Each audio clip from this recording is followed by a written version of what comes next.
बाप्पांच्या प्रसादासाठी पटकन बनून तयार होणारी रसरशीत मस्त मोत्यासारखी बुंदी बनवण्यासाठी 1 कप बारीक बेसन घेतलं, त्यामध्ये 3/4 कप पाणी ॲड केलं, चांगलं मिक्स करून घेतलं, 10 मिनिटं बाजूला ठेवून दिलं.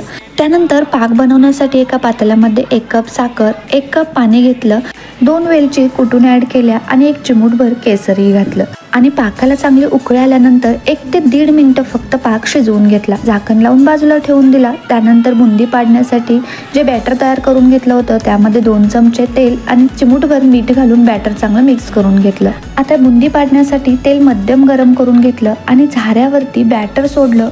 झाऱ्यावरती टॅब न करता बुंदी पाडून घेतली, हलकासा सोनेरी कलर येईपर्यंत तळून घेतली आणि ही गरमागरम बुंदी गरमागरम पाकामध्ये ॲड केली. 4 मिनिटासाठी पाकामध्ये ठेवली, नंतर काढून घेतली.